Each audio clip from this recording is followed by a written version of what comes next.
Hi everyone, it's been a while. I'm glad to be back and have the videos going again. So, as you probably know, it's almost Purim. It will be this Wednesday night and this Thursday. So, in honor of Purim, I'm going to be reading a little bit of the Megillah, and I'm going to also be reading a Purim story. We read the Megillah. For Purim, it is a story of Purim, and I'll read it. So, Ahasuerus, the king of Persia and Media, made a big party in his palace garden. He let the people use his best furniture and gave them lots of wine to drink.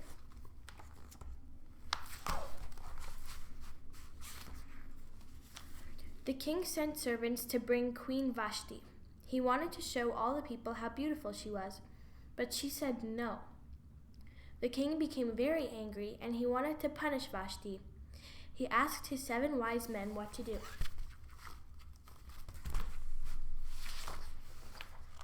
One of his wise men said that Vashti should be killed. They also wanted the king to command that every man should be the boss in his house. Ahasuerus agreed. After that, Ahasuerus needed a new queen. His servants said that they would bring all the pretty girls to the palace, and he would pick the best one.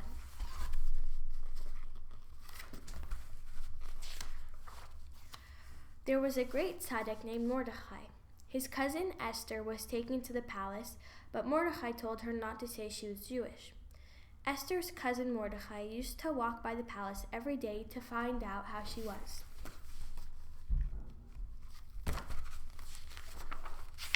For a whole year, the girls got perfumes and cosmetics. Every day, a different girl would come to Ahasuerus, but he didn't like any of them for his queen. Finally, Esther came to the king. He liked her so much that he made her his queen. The king was so happy that he made a big party.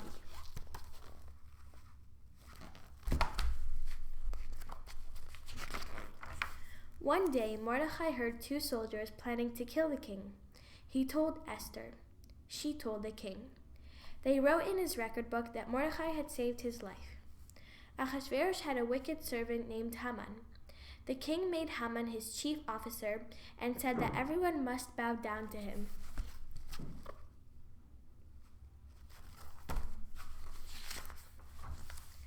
Mordechai would not bow down to Haman. Haman was so angry at Mordechai that he wanted to kill all the Jews. Haman wanted to find a lucky day to kill the Jews. He made a lottery to pick a day. Then Haman went to Ahasuerus to talk to him into doing it.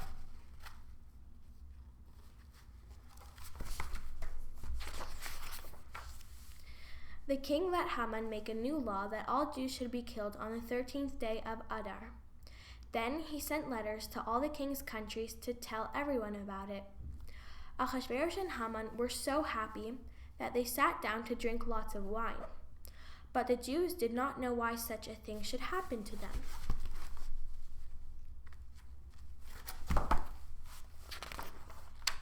When Mordechai heard about the law, he put on clothes made of rough cloth to show how sad he was. Then he went to Esther's palace.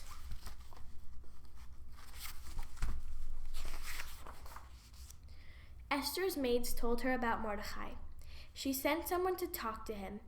Mordechai sent her a message that she should beg the king to save the Jews. Esther sent Mordechai a message. If I go to the king without permission, the soldiers will kill me. Mordechai answered, You must go. This is why Hashem made you the queen.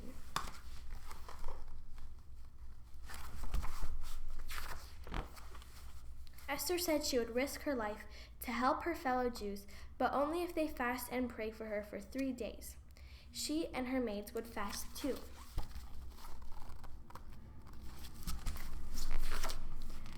Three days later, Esther came to the king. He was happy to see her, so he pointed his scepter towards her. That meant the soldiers were not allowed to kill her. At the party, the king said that Esther could have anything she wanted. She said, Please come with Haman to the party that I'll make tomorrow.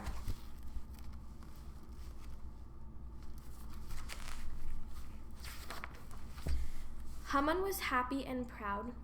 But when he saw Mordecai, he became very angry. Haman's wife Zeresh said, "Make a tall gallows and hang Mordecai on it." Ahasuerus could not sleep. His servants read to him that Mordecai once saved his life, but he was not rewarded. The king asked Haman, "What is the biggest honor I can give?"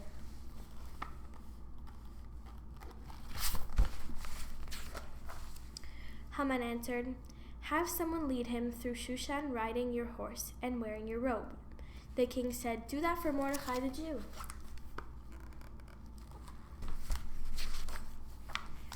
Haman came running to meet the king at Esther's party. Esther begged the king, "Please save me and my people from this wicked Haman. He wants to kill us." The king was very angry.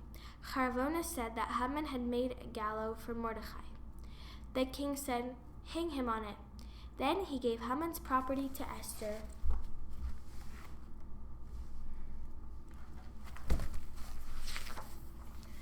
Esther begged the king to take back the law that all the Jews should be killed.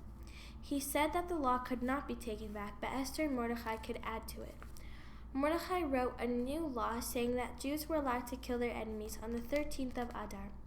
Fast riders delivered the law to all the countries.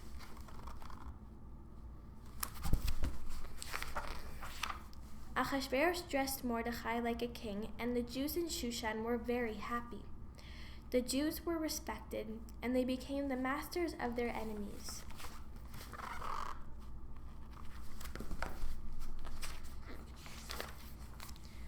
In Shushan, the Jews killed the 10 sons of Haman and 500 more enemies, but the Jews did not take any of their money for themselves. Esther asked the king to let the Jews in Shushan kill their enemies for one more day. In every city, the Jews rested on the day after they fought. They sent food to friends.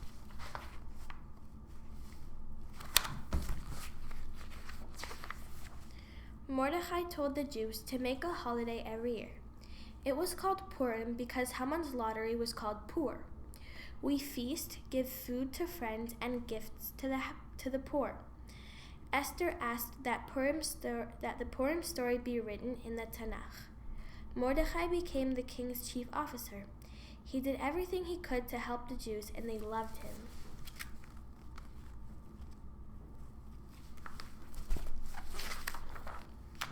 The end. So that's the Megillah.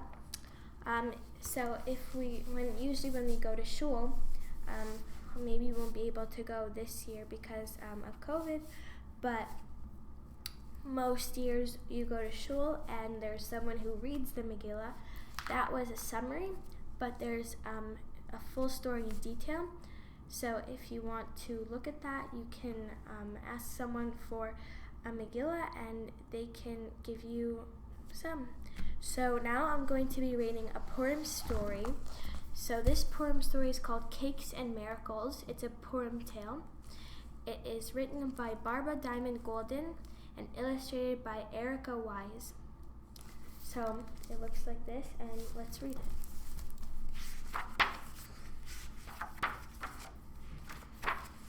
Herschel was the only blind boy in his village, but his blindness did not keep him from going to school, or playing by the river, or shaking pears from the neighbor's tree.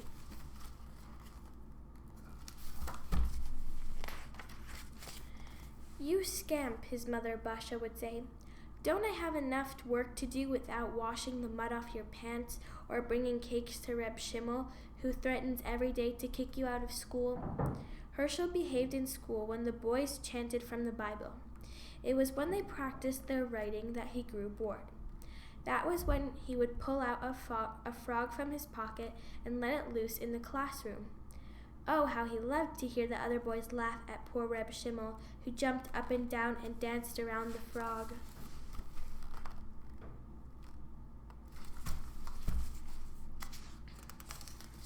It wasn't easy to catch the frogs. Herschel spent many hours by the river waiting quietly, listening. He didn't catch every frog, but if he waited long enough and was patient enough, he could pounce and reach in just the right place. Oh, then he was happy. The river was Herschel's favorite place in the village. Besides frogs and water and friends, There was mud to play in. Herschel made mountains and streams going around the mountains with the cool, smooth mud. He could make the mud to do anything he wanted it to do. A poke here and he had a cave. A push there, he had a tunnel. He tried to wash the mud off his clothes before he went home, but he always missed a patch or two.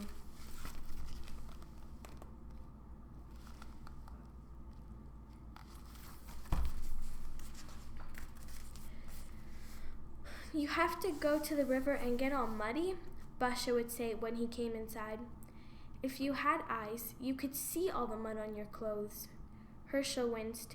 How he hated to hear his mother say that, if you had eyes.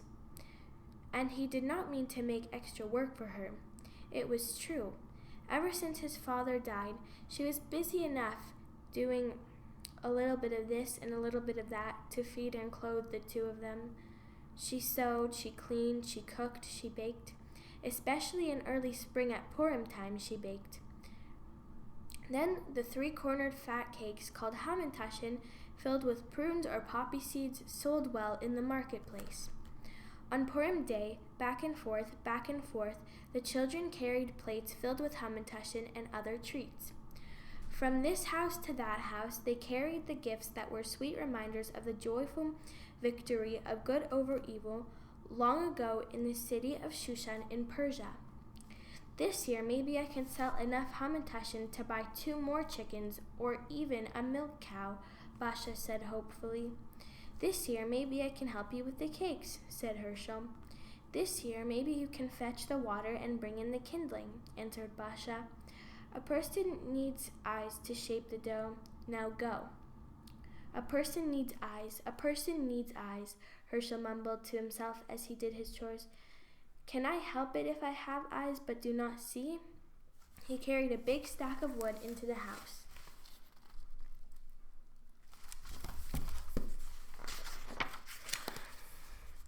Bang went the door behind him. Is this all I will do when I'm 13? When I'm a man? Fetch water and bring in the wood? Bang. He went out again. What will we do when Mother is too old to sew and clean, cook and bake?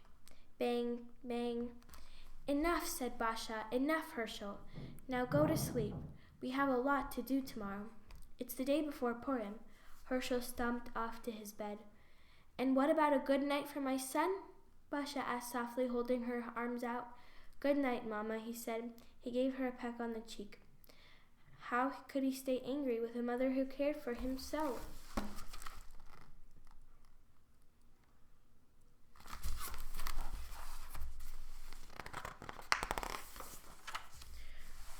Herschel climbed into his bed near the stove.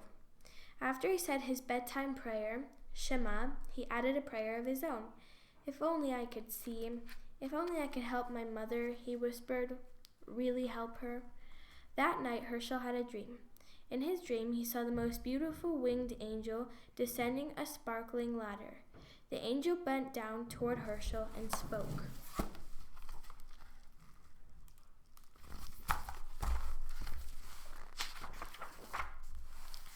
Make what you see, the angel said.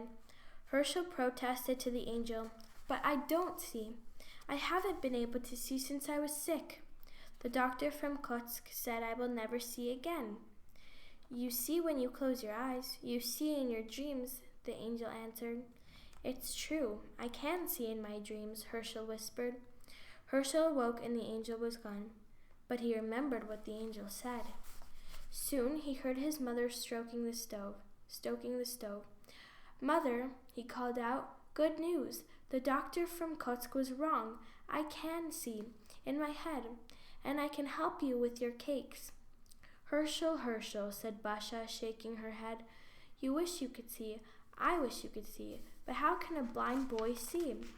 In his head or out of his head? I can't let you play with the cake dough. I need every hamantaschen. But I won't play, Mother. I'll make cakes. Or maybe something different. Cookies. Cookies in wonderful shapes to sell. Not just a cookie, but shapes too? Herschel, only I touch the dough. You help me just as you always do. Yes? Yes, Mother. Herschel said sadly. "And right after school, you come right home. No mud or funny business."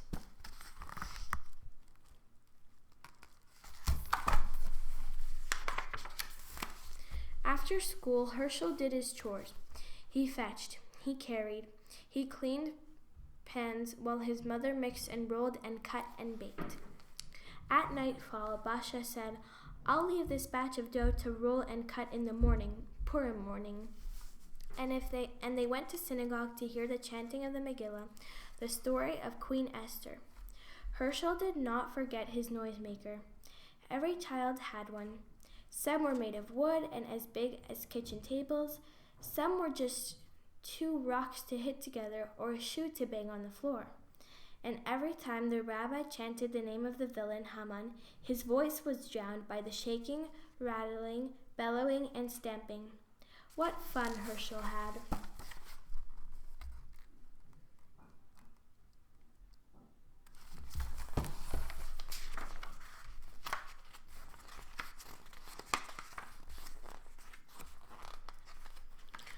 But during the night, when everyone slept, tired from noise-making and revelry, Herschel could not sleep. It was as if the angel were repeating over and over again in Herschel's ears, "You see in your dreams, make what you see." Herschel sat up. He was drawn to the kitchen where his mother's hamantaschen lay, ready to bring to the market. He felt for the bowl filled with dough and took a piece with his hands. The cool smoothness of it made him think of the mud by the river. But instead of mountains and streams, he would make little cookies to sell. Herschel kneaded the dough. Then he formed a bird and a fish and a goblet. As he worked, he found it easier to shape the cookies so they matched the images dancing in his head.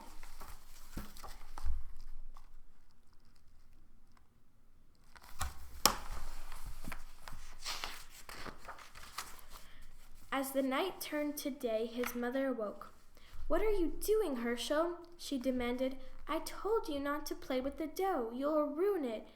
Then she saw Herschel's cookies. But they're beautiful, Herschel. A wonder. How can a boy who cannot see make such—" "But I can see," Herschel interrupted. "When I close my eyes, I see." "Truly a miracle," Basha said, and took Herschel's face tenderly in her hands. "Do you think people will buy them, Mother?" worried Herschel. "Do onions grow in the ground?" Basha answered. "But we won't sell even one standing here in the kitchen. I'll bake your cookies and we'll carry them all to the market."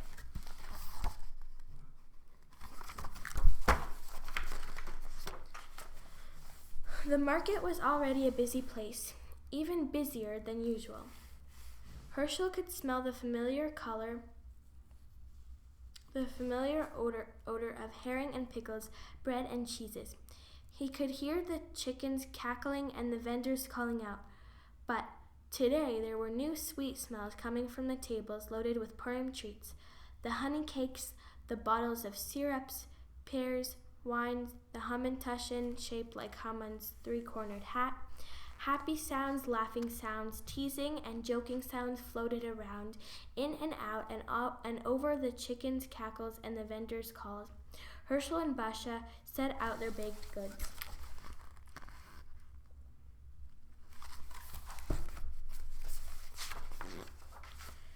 "Buy a special cake for Purim," Basha said, "a delicious hamantaschen fat with filling, or a cookie in the shape of the horse that Mordecai rode through Shushan. Honor Queen Esther, who saved our people from the wicked Haman. Perhaps your friend would like a little bird for her Purim gift. Have you ever seen one so beautiful?" Basha said to a young girl who looked from the bird to the flower to the horse. Soon there was quite a crowd around Basha's table. "Basha," said Chava the midwife, "what fine cakes and cookies you have this year. I have never seen you make such flowers or fish." "My son made them," Basha said proudly. "My son who can see with his hands." "Blind Herschel?" Chava exclaimed in disbelief. "A miracle, like something from heaven. I will buy that one, and that one too."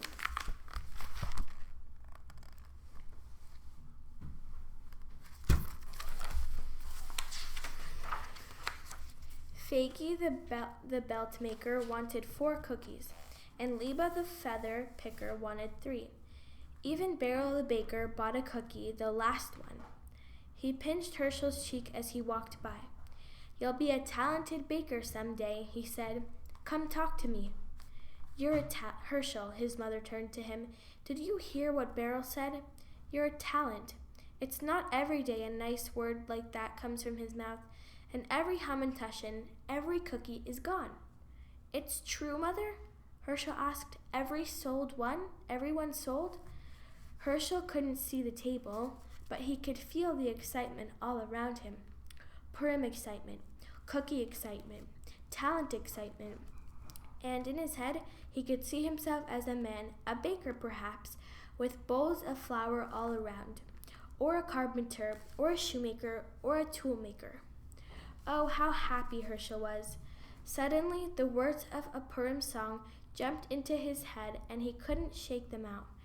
They danced around inside until Herschel was singing them right out loud.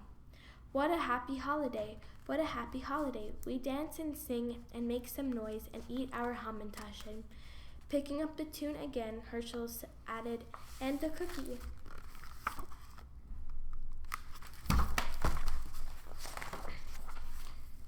The end.